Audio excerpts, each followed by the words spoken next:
नमस्कार साथियों, स्वागत है आप सभी का केसीसी यूट्यूब चैनल पर। दोस्तों, मेरा नाम है कौशल कुमार। मैं आशा करता हूं आप सभी लोग अच्छे होंगे और स्वस्थ होंगे।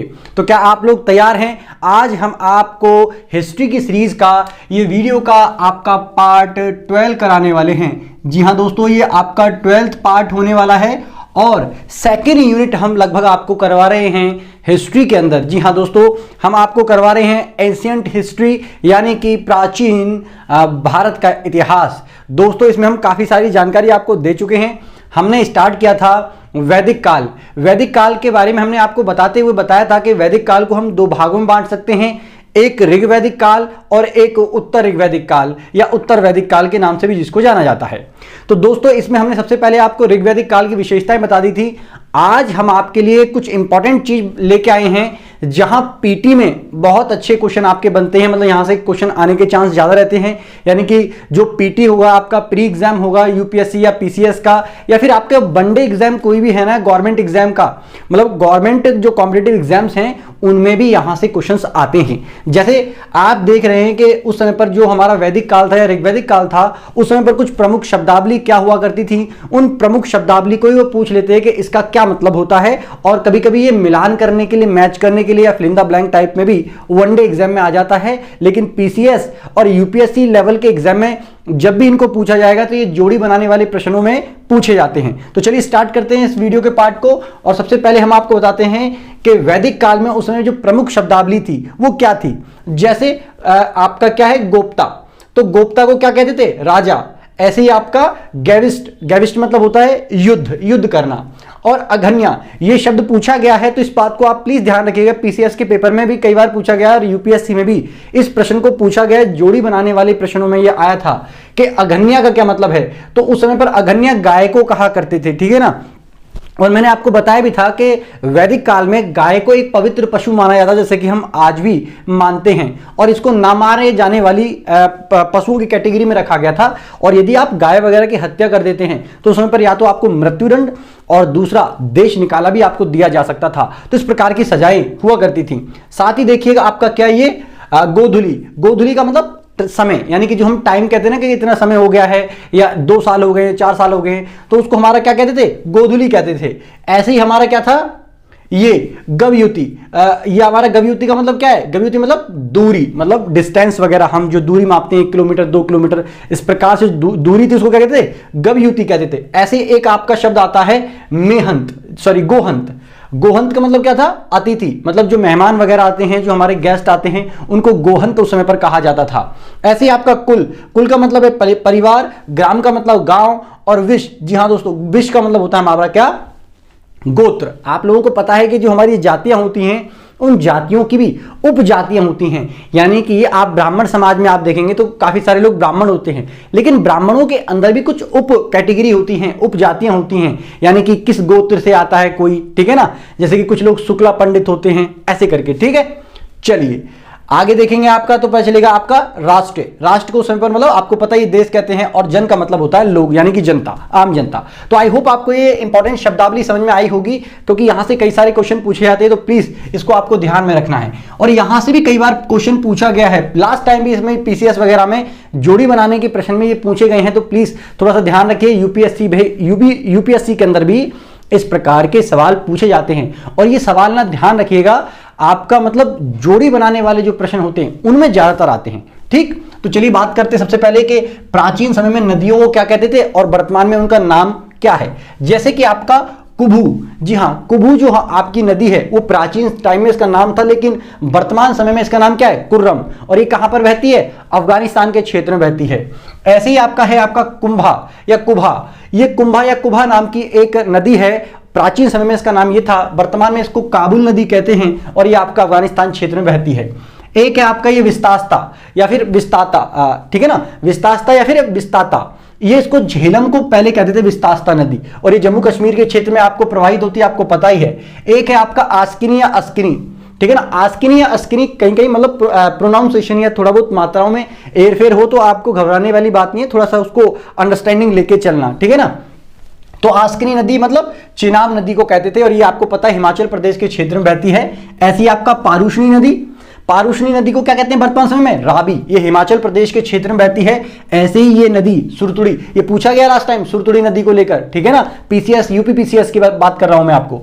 तो सुरतुड़ी नदी मतलब सतलुज नदी, यानी कि ये आपका तिब्बत से निकलती है, आपको पता है, तो ये हमारा सतलुज है और भारत में भी प्रवाहित होती है ये, ठीक है ना। ऐसे ही आपका है बिपाशा, बिपाशा मतलब ब्यास नदी, ये हिमाचल प्रदेश के क्षेत्र में हमारे प्रवाहित होती है। एक अगर बात करें तो हमारा सदानीरा, सदानीरा मतलब वर्तमान समय इसको गंडक नदी कहते हैं, ये नेपाल से निकल के आती है और बिहार वाले क्षेत्र में आपको मिलेगी, ठीक है ना। ऐसे ही आपका सरस्वती, इसको घग्गर नदी कहते हैं वर्तमान समय में, ठीक है ना, और ये इंडिया पाकिस्तान के क्षेत्र में हमारा बहती है, तो थोड़ा इसको देख लीजिएगा एक बार, ठीक। आगे अगर हम बात करें तो एक हमारा क्या, गोमती नदी, गोमती मतलब इसको गोमल या गोमती ही कहते हैं वर्तमान समय में भी, और ये यूपी में पाई जाती है, ठीक है ना, मतलब यहां पर प्रवाहित होती है। एक है आपका सुबास्तु, सुबास्तु कहां पर, ये आपका स्वात नदी है, वर्तमान समय का नाम है इसका, पाकिस्तान के अंदर प्रवाहित होती है। उस समय पर सिंध नदी कहते थे, और वर्तमान समय क्या कहते हैं, सिंधु, जो कि इंडिया के अंदर प्रवाहित होती है, पाकिस्तान के क्षेत्र में भी हमारा प्रवाहित होती है। एक है आपका सुषोमा, सुषमा नदी को वर्तमान समय क्या कहते हैं, सोहन नदी। तो इतनी सारी नदियां हैं, शब्दावलियां हैं, इनको प्लीज याद कर लीजिएगा, क्योंकि ये जोड़ी बनाने वाले प्रश्न में पूछ लेते हैं कि प्राचीन काल में ये वाली नदी का क्या नाम था, इनको क्या बोलते थे, ठीक है ना। और ऐसे ही आपका है कि ये ऋग वैदिक काल में प्रमुख देवता थे और उनका संबंध किससे था, ये भी क्वेश्चन पूछा जाता है। और ध्यान रखिएगा वनडे एग्जाम में भी, मतलब गवर्नमेंट कॉम्पिटिटिव जितने भी एग्जाम हैं गवर्नमेंट्स के, गवर्नमेंट जॉब के लिए, उन सब में भरमार मतलब झड़ी लग जाती है ऐसे क्वेश्चंस की। तो प्लीज आप लोग थोड़ा सा ध्यान रखिएगा कि ये जो जीके की सीरीज चल रही है, हिस्ट्री की सीरीज चल रही है, जीके और जीएस आपका किसी भी एग्जाम के लिए यहां से कंप्लीट होने वाला है, आप लोगों को बिल्कुल भी एक भी क्वेश्चन नहीं छूटेगा। तो प्लीज थोड़ा सा आप देखते रहिएगा। और देखो, जब आपको वीडियो अच्छी लग रही है और आपके काम की, आप प्रीवियस ईयर पेपर को उठा के देखिए, अगर आपको वीडियो काम की लगती है, कंटेंट बेटर लगता है, तो प्लीज यार वीडियो को प्लीज लाइक करा करो और अपने दोस्तों को भी शेयर करा करो। और साथ में अगर चैनल पे नए हैं ना, तो प्लीज चैनल को सब्सक्राइब जरूर कर लिया करो, क्योंकि हम आपको यूपीएससी की जर्नी में बहुत ही अच्छा मटेरियल प्रोवाइड करवाने वाले हैं। धीरे धीरे आपका सपोर्ट मिलेगा तो हो सकता है कि हम आपको बड़े स्तर पर भी काफी सारी चीजें करवाना स्टार्ट करें, ठीक है ना। चलिए आगे बढ़ते हैं। तो प्रमुख देवता और उनका संबंध किससे, जैसे कि आपका पूषण देवता, पूषण देवता मतलब उस समय के जानवरों के देवता, यानी कि जो जानवर जितने भी हमारे पशु हैं, उन पशुओं के देवता कौन कहा जाता था, पूषण देवता कहलाते थे, ठीक है ना।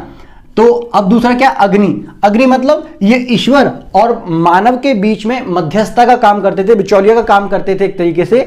और अग्नि को साक्षी मानकर आपने देखा होगा कसम वगैरह लेते थे पुराने समय में, और आज भी इस प्रकार की प्रथाएं मौजूद हमारे यहां पर हैं। तो अग्नि जो देवता है वो किससे, ईश्वर और मानव के बीच में, मनुष्य के बीच में जो संबंध स्थापित करने के लिए क्या थे, एक साक्षी या मध्यस्थता का काम करते थे। ऐसे आपका वरुण देवता विश्व के नियामक और शासक माने जाते हैं, यानी कि विश्व को चलाने के लिए जो नियम कायदे कानून है वो कौन तय करता है, वो हमारा वरुण देवता ही करते हैं, ठीक है ना।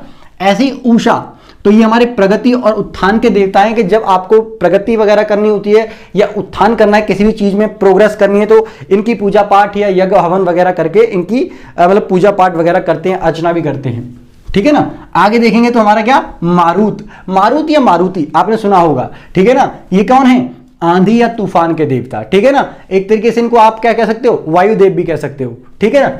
आगे बढ़ते हैं, हमारा क्या, धौंस पितर, धौंस पितर मतलब ये आकाश के देवता थे और सबसे प्राचीन देवता है, पॉइंट टू बी नोटेड, ये सबसे प्राचीन देवता हैं। एक है आपके इंद्र देवता, ये युद्ध और वर्षा के देवता माने जाते हैं, और वैदिक काल में सबसे प्रिय देवता अगर कोई था तो इंद्र देवता थे वो। और क्यों, क्योंकि ये युद्ध के समय में इनकी पूजा की जाती थी और आपका वर्षा के समय में भी इनकी पूजा की जाती थी। तो आप लोगों को ये सारी चीजें समझ में आ रही हैं। एक रावण का पुत्र भी था, आपको पता है क्या नाम था उनका, इंद्रजीत। तो इंद्रजीत जब युद्ध वगैरह पे जाते थे तो वो भी इंद्र देवता की पूजा हवन वगैरह करके जाते थे, ताकि युद्ध में उनको विजय प्राप्त हो। चलिए, सोम, सोम देवता वनस्पति के देवता थे, और आपका विष्णु भगवान जो है हमारे, वो विश्व के पालनकर्ता या पालनहार माने जाते हैं। और ऐसे हमारे ब्रह्मा देवता ये किसके देवता हैं, ये पृथ्वी के निर्माता माने जाते हैं। और शिव जी ये हमारे माने जाते हैं संहारक और संरक्षक, यानी कि पूरी पृथ्वी के ये संहारक भी हैं, यानी कि पूरी पृथ्वी से अगर पाप का विनाश करना होता है तो शिव जी करेंगे, और अगर उसका संरक्षण करना है तो भी अंततः हमारे शिव जी ही करते हैं। तो इस प्रकार से ये सारी की सारी चीजें हैं हिस्ट्री के अंदर। तो आई होप आपको ये समझ में आया होगा। इसी के साथ आपका ऋग वैदिक काल यानी कि ऋग वैदिक काल की जो विशेषताएं थी और उससे संबंधित जो शब्दावली प्रमुख थी चीजें, वो आपका खत्म हो गया है। अब नेक्स्ट वीडियो से हम स्टार्ट करने वाले हैं आपका उत्तर वैदिक काल। तो प्लीज यार जल्दी से वीडियो को शेयर करते रहो, चैनल को सब्सक्राइब करो और हमको सपोर्ट करते रहिए। चलिए आपको मिलते हैं नेक्स्ट वीडियो में, तब तक के लिए थैंक यू। जय हिंद, जय भारत।